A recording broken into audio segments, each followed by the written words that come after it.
My name is Alltime, and this is brand new Mandela Effects Part 25. Today we are covering a ton of new effects, including topics such as Star Wars, sports, memes, the human body, and even a Mandela effect that I covered 2 years ago that has changed again. So be sure to stick around until the very end so you don't miss a single effect. Like, subscribe, click that notification bell, and let's get right into it.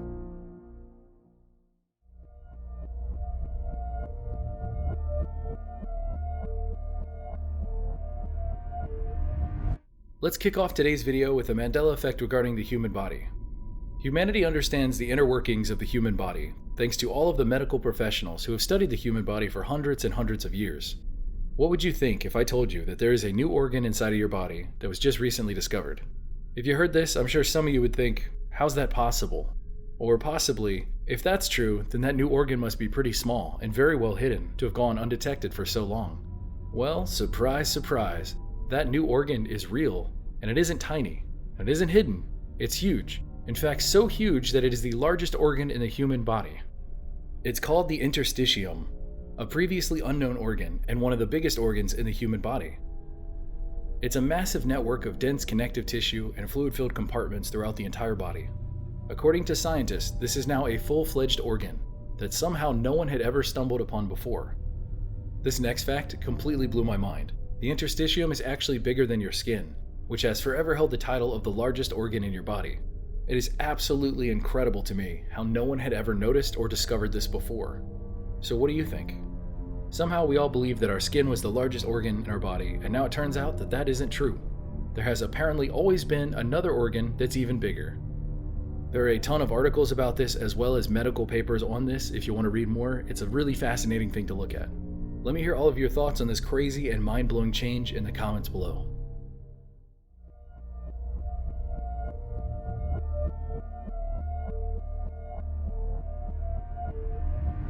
Jackie Robinson was not only a great baseball player, but actually the first black athlete to ever play Major League Baseball, all the way back in 1947. He was even inducted into the Baseball Hall of Fame in 1962. This next Mandela effect has to do with him. And don't worry, you don't need to understand any sports knowledge for this to land, because this one has to do with a hug. More on that in a second. The date is May 13th, 1947. The game is between the Brooklyn Dodgers and the Cincinnati Reds. Jackie Robinson had only been in the major leagues for a month at this point. Because he was the first black athlete to play in the MLB, and the fact that it was 1947, racial tension was sadly still at an all-time high. In fact, some of his own teammates had asked management to trade them away rather than play baseball with him. Not only that, his opponents threatened to boycott. He received death threats, and pitches were even thrown directly at his head. But during that 1947 game, as the crowd taunted him, a teammate named Pee Wee Reese, a white man from Kentucky, crossed the field and walked up to Jackie and put his arm around him, and the crowd got quiet. This beautiful example of solidarity has been talked about ever since. This historical moment in sports history has been talked about and discussed in news stories, documentaries, feature films, biographies, articles, and even, get this, got a statue in Brooklyn in 2005. So here comes the Mandela effect. This never happened. There was never a hug. Pee Wee Reese never walked up to Jackie Robinson, never gave him a hug during that game, and this story, apparently, never happened. Despite all the press, articles, stories, movies, biographies, and books, it just didn't happen. This went from one of the most legendary moments in baseball history to one of the most legendary mysteries. As history goes now, Jackie Robinson earned the respect of many of his teammates that year and helped lead his team, the Dodgers, to the World Series, but that on-field hug never happened. It was something that everyone believed happened, but didn't, like a shared memory of an event that never took place. So what are your thoughts on all this? Had you ever heard of the hug before? Did you know that it didn't happen? Or is this all news to you as well? Let me hear it in the comments below.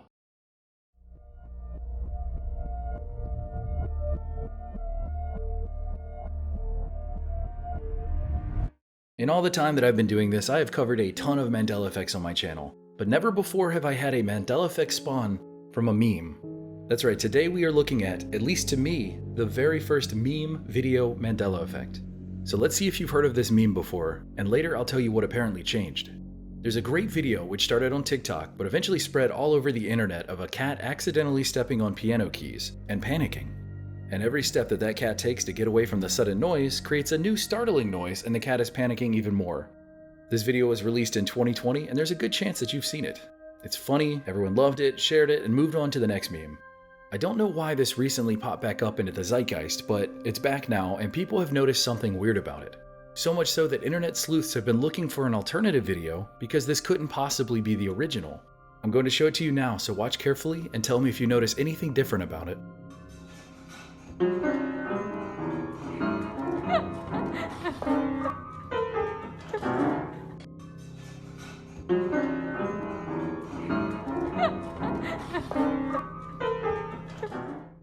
So what changed in the minds of not only myself, but a ton of people online? Well, it's the giant red box. Not only does it take up a huge amount of the frame, it's also blocking out most of the piano keys. In my memory, the cat steps on all these different keys, and it starts panicking, and you can see it moving back and forth pressing different keys. But now there's a giant box in the way, and you can't actually see most of the piano keys. It's so strange. So here are my questions to all of you. Was it simply such an entertaining video that most of us didn't notice the giant red box? I mean, it's possible, I suppose, but what makes it so strange is the staggering amount of comments reacting to this seemingly innocuous red box. I mean, look at these comments. This isn't even all of them. I actually got tired of screenshotting comments because there were so many people confused about this apparent new addition. So tell me in the comments, what do you all think of this? Was this red box always there? Was this somehow retroactively added in? Is this nothing? Or is this another example to add to the absurdly long list of Mandela effects? In my opinion, that box was not there. I don't know why it's there. It's so strange to me. I personally don't remember this box, but that's just me. Let me hear it all in the comments below.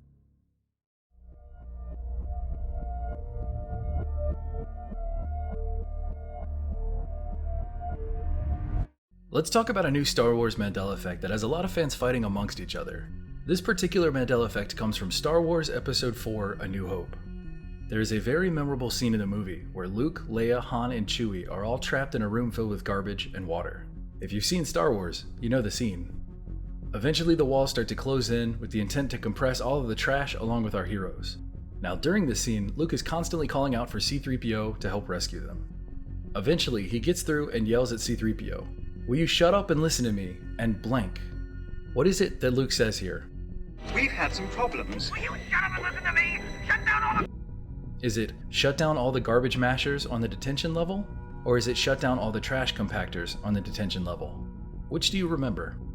Usually lines from movies aren't the biggest or best examples of Mandela effects, but when it comes to a mega franchise like Star Wars, it absolutely matters. Fans have seen these movies over and over again. Memorizing lines verbatim comes with the fandom. So what Luke actually yells is, "Shut down all the garbage mashers on the detention level." Shut down all the garbage mashers on the detention level, will ya? Do you copy? Shut down all the garbage mashers on the detention level!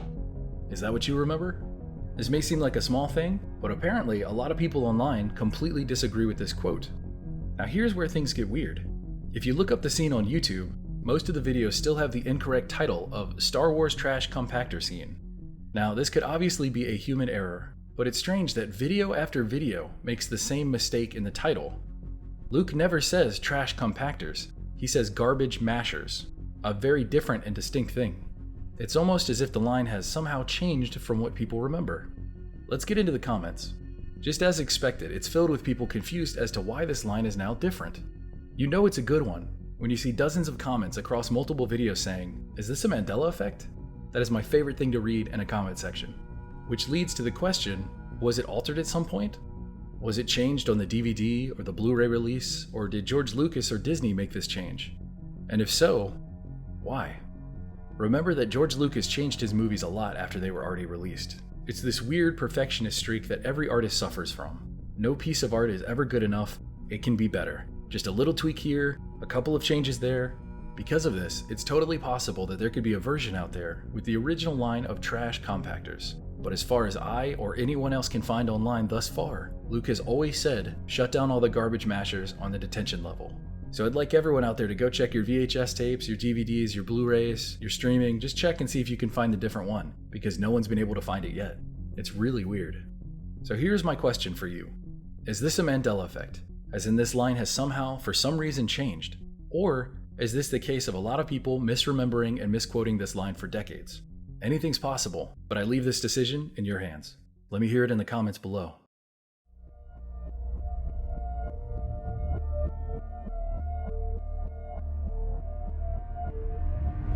I've got a fantastic new Mandela effect to share with all of you. Hpnotiq, the flavored drink that I've spoken about before, has changed again. I talked about its original Mandela effect back in brand new Mandela Effects Part 15, and how its name had changed. The spelling was completely off. I'm going to show that clip now and catch you up. And when we come back, I'm going to tell you what has changed now. So pay very close attention to every detail.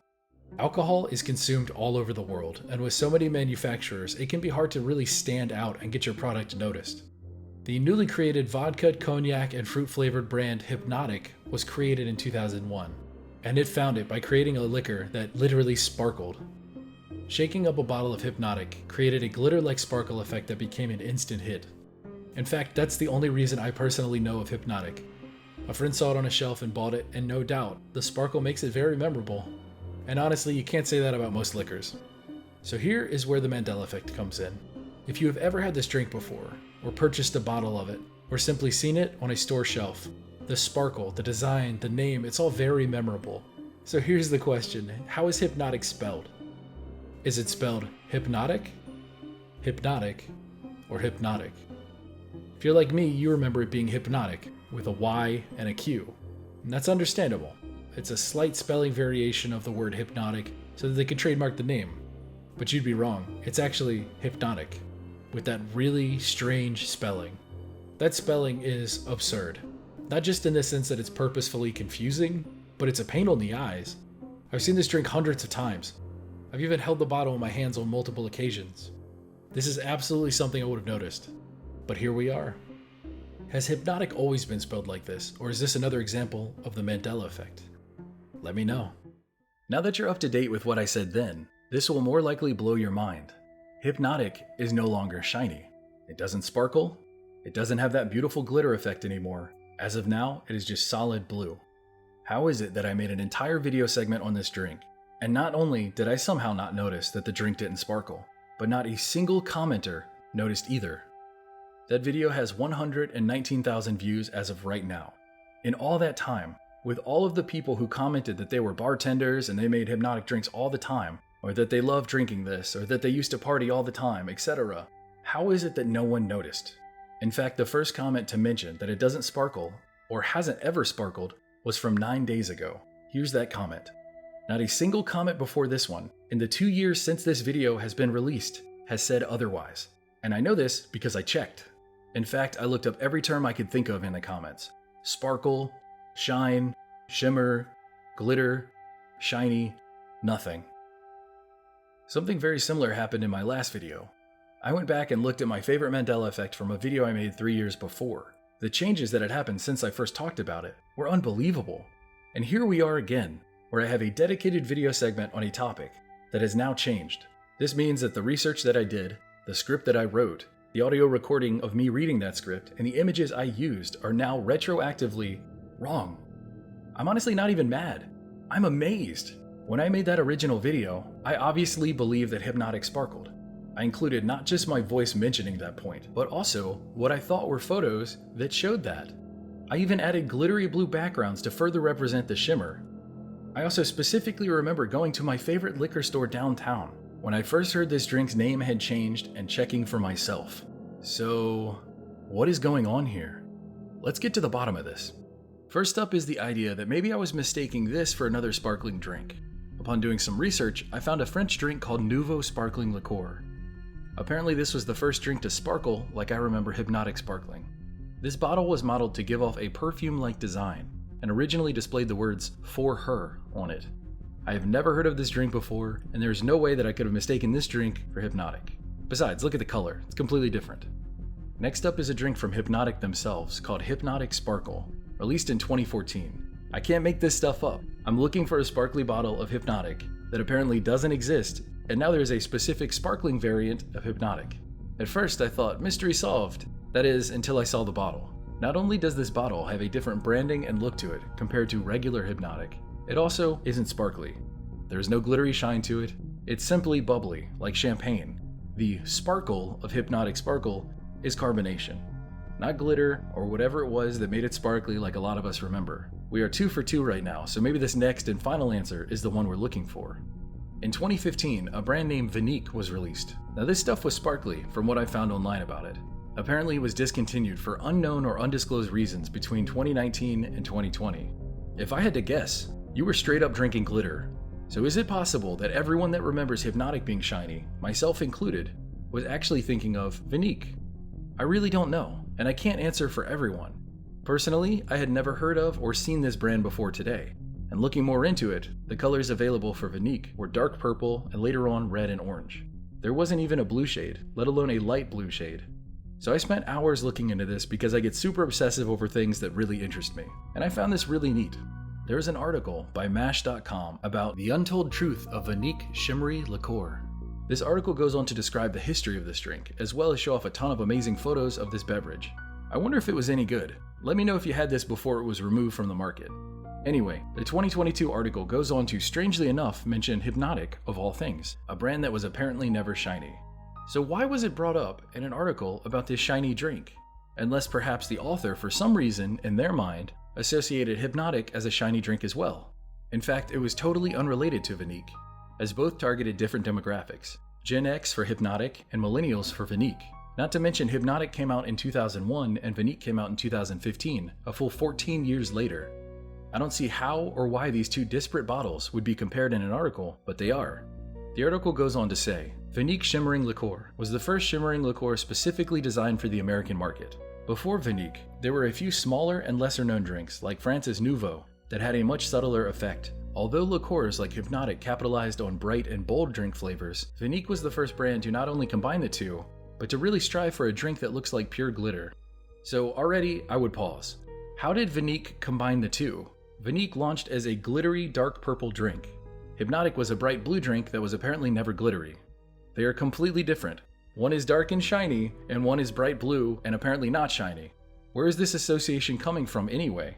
If Hpnotiq was never shiny, this is a random non sequitur. It's irrelevant to bring up. Unless it's the exact same association that I and so many others now have for completely unknown reasons. Also, I'd like to point out that they spelled Hpnotiq with the old spelling in that article, the spelling that is now considered incorrect. This article is a great piece of residue for both Hpnotiq Mandela effects. So what do you think about this Mandela effect? Do you remember the glitter or the name being spelled differently like so many others, or is this how Hpnotiq always was? Perhaps I'm simply thinking of another drink in a different color that I've never seen, had, or heard of before. Is it truly as simple as that? Or is this another example of the Mandela effect? Tell me your thoughts in the comments below. If you have any new Mandela effects that you'd like me to talk about in the next video, let me hear it in the comments. And if you enjoyed this video, be sure to check out the links in my description. My name is All Time. Until next time.